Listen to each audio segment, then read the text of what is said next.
So, who among you has ever seen the Hollywood blockbuster Patch Adams? If you haven't seen it yet, then please go ahead and do so. It will be worth your while. And if you have seen it, then let us know what you think. Send us an email or get in touch via the socials.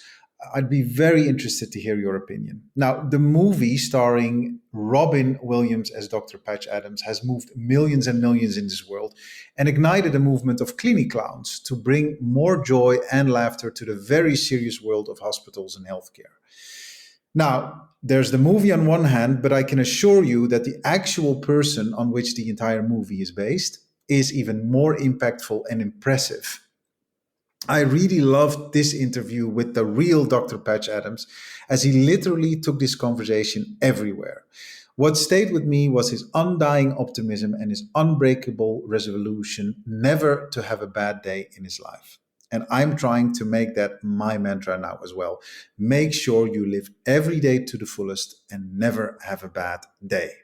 By the way, if you're listening to this, I would be very grateful if you could share your thoughts on Notes to Nono, or maybe for that matter, any other of the episodes of the TeachPitch podcast.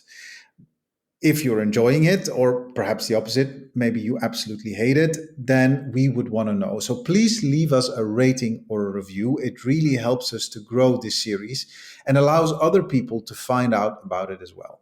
Thank you very much for taking the trouble to doing so. It is very much appreciated.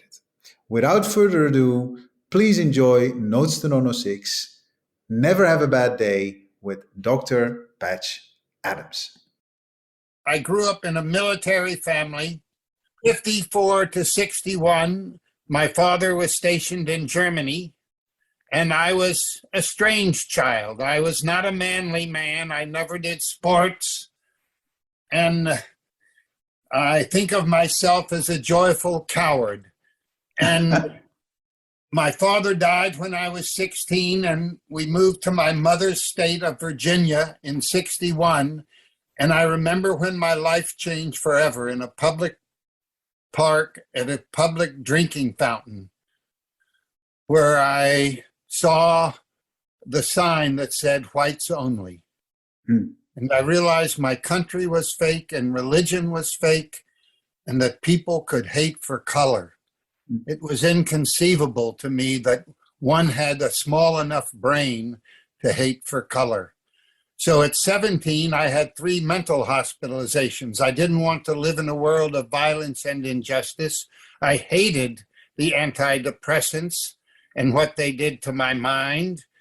And then at 18, I was present at Martin Luther King's famous I Have a Dream speech, and I instantly changed forever. I realized, stupid, you don't kill yourself. You make a revolution of love and fun for all people and nature in the world. And that's when I decided to never have another bad day and to live those 6 qualities.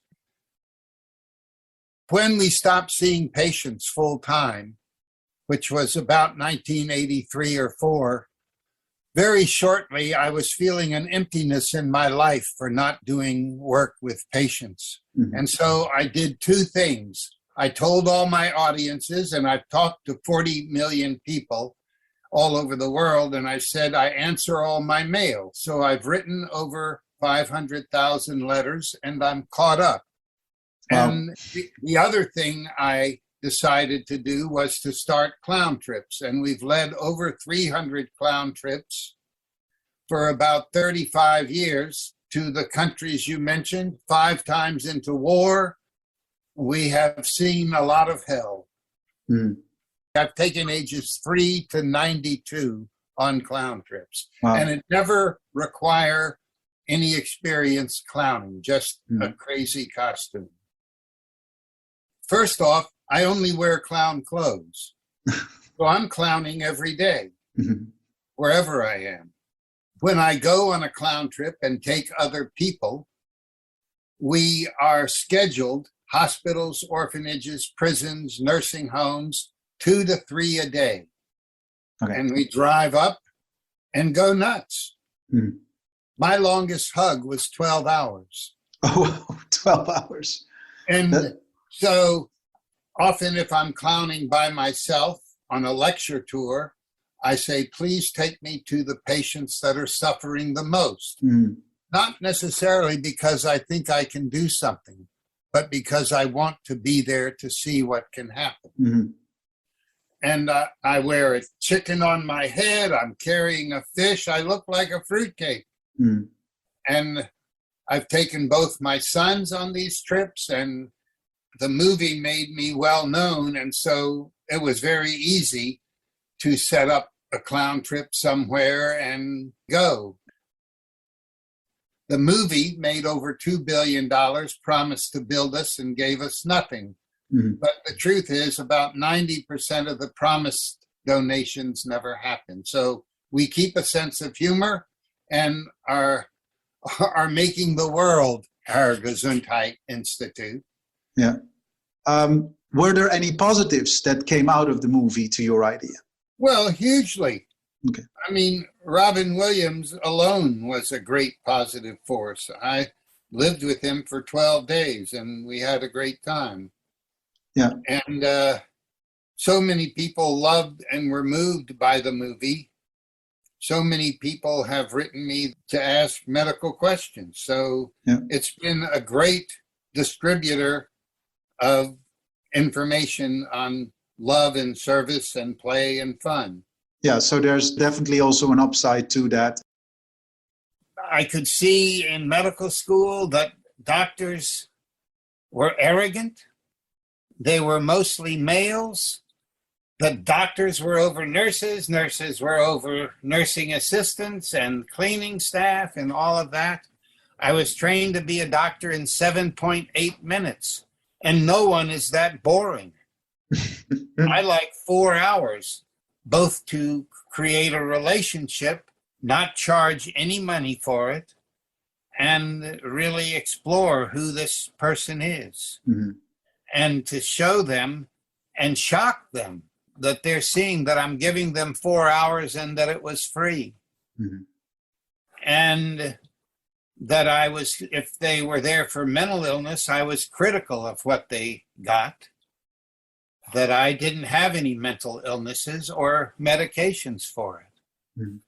The 12 years we saw patients, we invited them into a home. People called us the Zanies because we were silly. We had long dances 2 or 3 nights a week. We had costumes, we played, we had a lot of toys. We had 500 to 1,000 people in our home each month. This was a 6-bedroom house with 20 adults already living there. And our children. And so it was wild and crazy. I loved it, but I had refused publicity. I didn't want to be a famous person. And then after 12 years and almost no donations and probably 1,200 foundation rejections, I realized what sold in America was fame. And so that's when I allowed fame to step in our door. And I want the listeners to hear, none of it's been a struggle. Okay. The struggle was before, of not knowing who I am. Yeah. But as soon as I'm deciding to love life and to be an activist, I engage the world. And I'll be honest with you, through the film and a lot of the publicity, the world loves me. Yeah. It doesn't mean all the world loves me. I get hate mail, but it's very small relative to the love mail. I can tell you that the number one reason you lose your home is your medical bill. That's today. And 80% of bankruptcies. It wasn't that severe 10 years ago. It's clearly that way now. And a doctor spending 5 minutes with a patient and thinking they know them is normal. They think they know the person, where they don't know squat. You know, I don't remember ever being in what looked like a happy hospital. They were busy. They were clearly hierarchical. And they certainly weren't fun to be in. That's why a group of clowns attacking a hospital it changes to a silly place. Mhm. In a way, I have found that clowning is a really strong character to get everybody's love. Mhm. I've loved doing that. It's why I've taken clowns to refugee camps and to war zones and to death row in prisons. And so happy, funny, loving. I think one way to tell a loving person is to look at how they care. Yeah. Look at how they care for themselves. Are they loving themselves? Look at how they care for their children, for their partner, for their friends, and that sort of thing. Yeah. Because in the biker gangs I've been with, even the really angry ones to others, among themselves, they can be really loving. My dream is a world where no one alive knows what the word war means. They have to look it up in a dictionary because they don't know what it means. Mhm. And clowns help it moving to that kind of world. I think in a way, the world is showing that wealth is a dangerous goal, Mhm. and power over is a dangerous goal. Mhm. It does not lead to peace and justice for all people. So, I mean, I would hope at least that healthcare was a gift to its people. And in school, it's nice to know geography and history and mathematics and science, but how we get along is more important. Yeah. Even if you're going to be a doctor. Yeah. You know, we grow up thinking that the grades you get describe you as a thinker. Mhm. It's when you question what is, that's really when your thinking is coming into play. Yeah. We're not talking about agreeing. You can agree with thinking, but it doesn't come without thinking. And I think that the way our schools are, they really diminish the possibility of making graduates that are thinkers. There was also no education in being an individual. Okay, there was what grades you got and that sort of thing. But as far as living joyfully, no one ever mentioned that. In fact, I can say that there was negative information about it, that it's not possible to live. Life is about ups and downs. Yeah. How come? Because it's so important to know these things. How come we haven't managed in putting that into a curriculum or in a kind of in a lesson in some shape or form? I mean, we're not the only ones who think this is crucial or important. I mean, what do you think prevents us from taking this seriously and putting it in a school curriculum? Well, I mean, let's think about it. My understanding is that women in the world got the right to vote in 1893. Does it help explain male dominance? We live in a very complicated world. We celebrate the major basketball team or the major football team or the major baseball team as the highest achievement. And it's nice to be that you can catch a ball or throw a ball or be on a team.